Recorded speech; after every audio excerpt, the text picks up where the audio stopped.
Muraho neza mwese mukomeje gukurikira BTN TV muri aya masaha mbonereho no kubifuriza umunsi mwiza w'abari n'abategarugori. Ino mwanya tubagezaho amakuru akaba hagiye kugezwaho nanjye umufasha Fabiola ndi kumwe na Jeff Niyonzima ku buhanga bw'ibyuma. Tubahaye ikaze makuru ku buryo burambuye. Perezida Paul Kagame yakiriye Charles Michael uyobora akanama k'umuryango w'ubumwe bw'uburayi, umunyamabanga mukuru w'umuryango w'ibihugu bivuga igifaransa Louise Mushikiwabo ndetse na depite w'umuryango w'ubumwe bw'uburayi Chrysula Zacharopoulou. Umukuru w'igihugu yakiriye abayobozi muri village Urugwiro ku cyumweru tariki ya 7 Werurwe 2021. Urukuta rwa Twitter rwa Presidence y'u Rwanda rwatangaje ko bari mu Rwanda muri gahunda zifitanye isano no gukingira icyorezo cya COVID-19.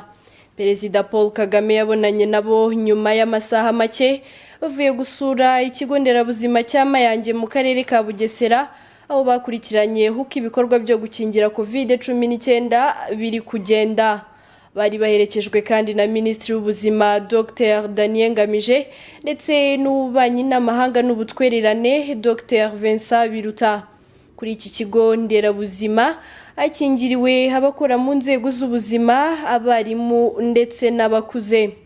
Depite Chrysula Zacharopoulou uyu usanzwe ari inzobere mu buvuzi bw'abagore nawe yatanze urukingo rwa COVID-19 kuri bamwe mu baruherewe ku kigo nderabuzima cya Mayange. Charles Michael ubwo yasuraga iki kigo nderabuzima yashimye ko u Rwanda rwihutiye kugeza inkingo ku bazikeneye kandi hose mu gihugu ndetse n'imitangire yazo inoze kubera gukoresha uburyo bw'ikoranabuhanga. Yavuze ko bishimangira uburyo u Rwanda rukomeje kwitwara neza mu rugamba rwo guhangana n'iki cyorezo. Yizeza ko umuryango w'ubumwe bw'uburayi ukomeje gukora ibishoboka byose guhagorwa inkingo zihagije kandi zigere hose. Inkingo ziri gutangwa mu Rwanda zatanzwe binyuze muri gahunda ya COVAX yigamije kuzikwirakwiza mu bihugu bikennye. Umuryango w'ubumwe bw'uburayi uri mu baterankunga bakomeye ba COVAX baherutse kongera inkunga bashyize muri iyi gahunda maze batanga miliyoni 500 z'amayero.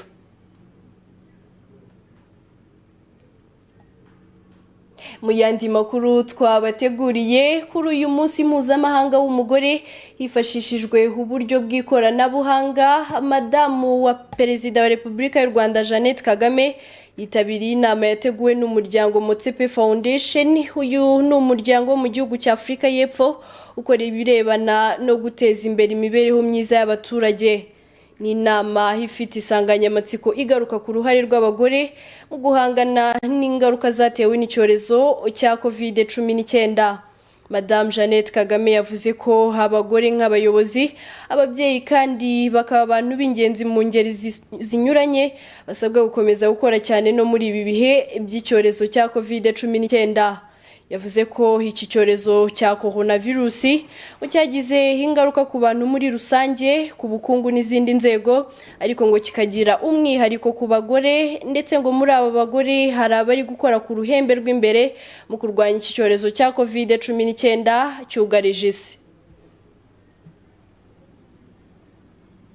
Mukomeje gukurikira amakuru hano kuri BTN TV. Nyuma yo kumara igihe kirekire atageraho kurambika umusaya, aho yari ari kumwe n'abana be bagera kuri 4, Niyonsaba Josiane utuye mu mudugudu wa Musave, akagari ka Kankuba n'umurenge wa Mageragere mu karere ka Nyarugenge, arashimira umuturage wamwubakiye inzu yo kubamo akaba yanamushyikirije ibyo kurya. Ndahiro Valence Papi yari ahatubereye. Mu buzima bubi uruhanije nagiraga umuruho mwinshi n'umubabaro mwinshi, nabona abandi bakorewe ibyiza mu kimbo cyo kugira ngo nishime ubwo ngajya hiherereye nkariyo, ariko ngavuga ati Mana numfasha nanjye ukansubiza nzabasha kugushima. Ubwo ubuzima nari ndimo ntagira aho kurara, meze nabi, nirirwa mbungana abana, byageze igihe ndabwira ati Mana koko ko nzi yuko muri Zaburi ibice 68 ku murongo wa 7 havuga ngo Imana ibesha mu mazu abatagira shinge na rugero ibohora imbohe ikaziha kugubwa neza. Iryo jambo ntariho ryandikishije Imana, kuki ngewe utangorera imirimo n'ibitangaza nanjye ngazagira icyo mvuga imbere y'abandi. Ugati Imana, isi n'ibiyuzuye n'ibyawe, ntabwo ukenye kandi ni weho mugabo w'abapfakazi ukaba se w'imfubyi. Nanjye ugira icyo unkorera, unyereke ikimenyetso kigaragarire abankunda, kigaragarire n'abatanyifuriza ibyiza, ariko cyerekane mu isi hose bahere kubashima izina ryawe. Ku itariki rero ya none y'uyu munsi, ikintu nasabye Imana yabashije kukima, yafashije abantu bayo. Ubuyobozi bw'ubumwe n'amahoro bwaricaye bunekerezaho, bwumva yuko nanjye hari icyo bwabasha kunkorera. None mwaka kanya bwabashe gukora igikorwa cy'indashyikirwa kigaragarira abakireba izuba, n'abazaza hanyuma yabo bazaba bakireba. Ubwo nicyo ndi gushimira Imana mwaka kanya. Ni iki gikorwa? Ni igikorwa kuko sinagiragaho kuryama kandi ndi kubungana n'abana, ariko mwaka kanya baranyubakiye. Ni ibintu bigaragarira amaso yose, nanjye mwaka kanya mbashe kubona ahantu ndandika umusaya. Ninde wakubakiye? Umuntu wanyubakiye ni Karangwa. Ubutumwa wagenera ubuyobozi ni ubuhe? Ubutumwa wagenera Karangwa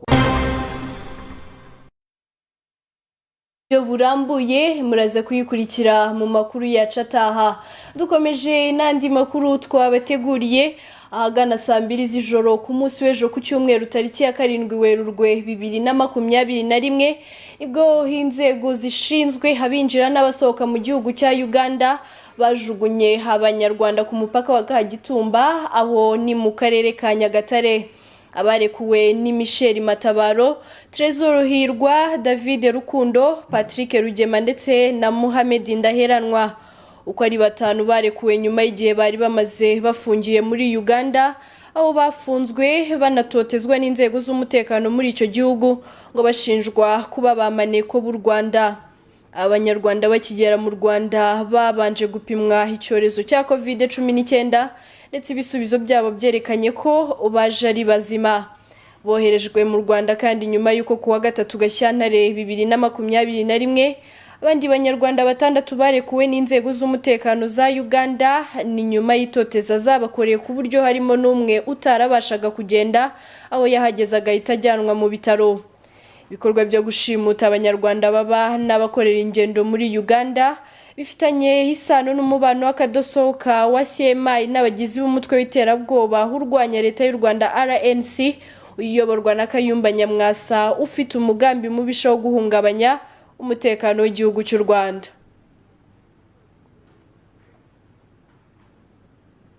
Munyemerere amakuru twabateguriye tuyakomereze mu ntara y'Iburasirazuba, aho umusore witwa Nshimiyimana Jean Marie Vianney w'imyaka 19 y'amavuko mu mpera z'iki cyumweru dusoje, uyu wari utuye mu mudugudu wa Gasave, akagari ka Rurindo, umurenge wa Zaza mu karere ka Ngoma, yakubiswe n'inkuba arimo kumva umuziki kuri telefone. Ni mu rugo rw'ahari habereye ubukwe, maze ahita yitaba Imana. Yusufu ubona bagenda yavuganye n'umuyobozi wa muri aka gace.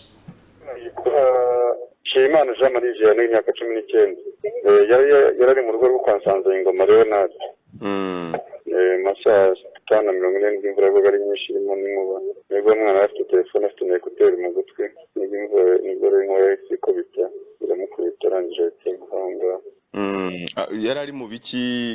Yari yugamye aho ngaho kuko aho ngaho hari uwo munsi hari n'ubukari bushingire ariho bafasha, ariko yakubise hari n'undi mwana w'umukobwa nyine yakubise, ariko twamujyanye kwa muganga hano Zaza, witwa Uwimana Ishaka Jeanne nawe w'imyaka 22. Umva rero bakubise ari babiri, uw'ingowe yari hava mu murima ari gutaha. Ni impanuka ibayeho nk'inkuba, cyane cyane nk'abantu b'abakinnyi baba bafite nk'amatelefone ko bagomba kubyirinda kuko biri mu bintu nabyo bikurura inkuba cyane cyane. Ubu ngubu yari afite ekuteri mu gutwi, wese ushishikariza abantu ko imvura iri kugwa cyane cyane, yuko abantu hari ibintu bagomba gucomora, byaba bicometse cyangwa se begera n'ibintu by'ikoranabuhanga, yuko nabyo biri mu bintu bikurura inkuba cyane.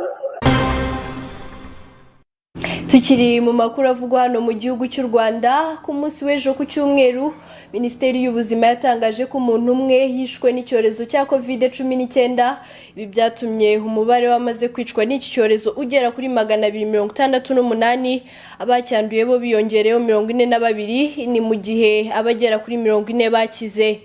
Minisiteri y'Ubuzima yatangaje ko uyu witabye Imana ari umugore w'imyaka 69 warutuye mu mujyi wa Kigali. Minisante yavuze ko kandi mu minsi 3 hatangijwe ibikorwa byo gukingira icyorezo cya COVID-19 abantu 198,453 barimo abagera ku 37,504 bo ku cyumweru abo bose bamaze guhabwa urukingo. Kuri uyu wa 7 Werurwe 2021 kandi mu bipimo bijya ku 2,735 byafashwe hagaragaye abarwayi 42 bashya ibi byatumye umubare wamaze kwandura bose ugera ku 19,551 naho umubare wamaze gukira wiyongereyeho 40 bagera ku 17,840. Kuri ubu abakirwaye ni 1,443 ni mu gihe abagera kuri 12 barembye naho ibipimo bigera kuri miliyoni 1,037 n'ibipimo 604 nibyo bimaze gufatwa guhera muri Werurwe 2020 ubwo coronavirus yabonekaga mu Rwanda. Dukomeze twirinde COVID-19.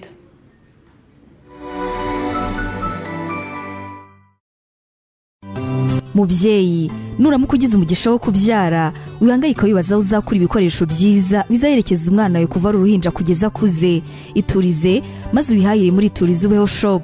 Niryo duka rukumbi rifite ibikoresho byiza kuva ku by'isuku nka pampa, renjete, amabase meze yo kumwogerezamo n'ibijyana nayo, imyenda wamwambika mu gihe cy'ubukonje cyangwa cy'ubushyuhe, yaba ari mu rugo cyangwa se wamusohokanye. Bagufitiye bibero nziza cyane, amasahani meza n'ibijyana nayo bizagufasha kugaburira umwana wawe kugeza akuze. Muri Iturize Ubeho Shop kandi tuzanagwa ibikinisho birimo nk'imodoka nini umwana yicaramo akitwara. By'akarusho ni twebwe duhagarariye pampa na renjete bya Iturize Baby. Izi pampa zahawe icyemezo cy'ubuziranenge na RSB kandi ubuhanga zikoranye buhisuka umwana wawe dore ko zishobora kujyamo hafi litiro 3 z'amazi. Dusanga mu mujyi wa Kigali muri downtown muri etage ya 2 mu muryango wa S80 ahateganye na La Galette, ndetse niba wifuza kurangura uduhamagare kuri 0782 74 1371. Inkubi y'umuyaga ni ikiza cyangiza byinshi harimo no gutwara ibisenge by'inzu. Minema irakangurira abantu gukoresha fil galvanize cyangwa imigozi yabugenewe mu kuzirika ibisenge, bakazirika neza charpente zigakomera, bagafatanya neza ibiti bya mwikorezi n'ibyo basakariraho amabati bita traverse na rampa.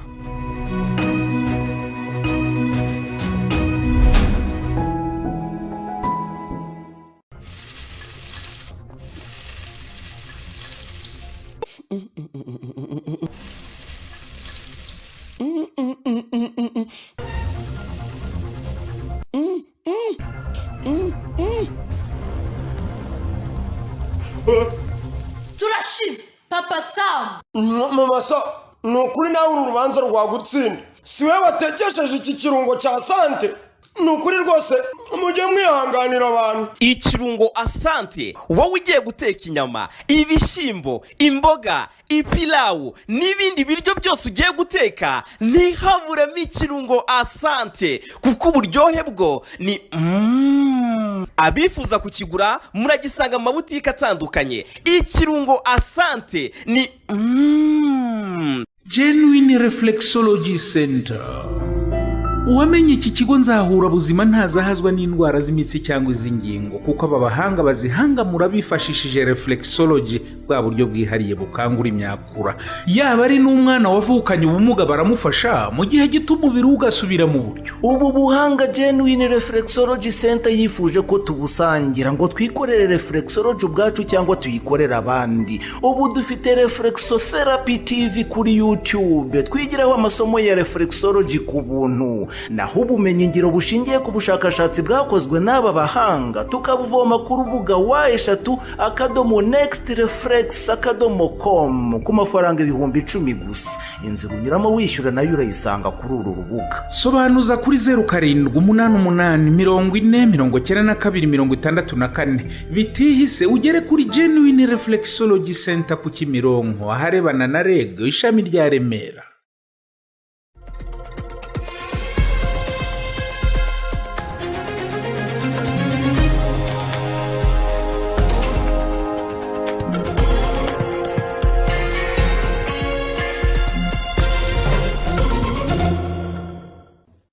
Kaze mu makuru avugwa hanze y'u Rwanda na makuru tugiye guhera mu gihugu cya Guinea Equatoriale.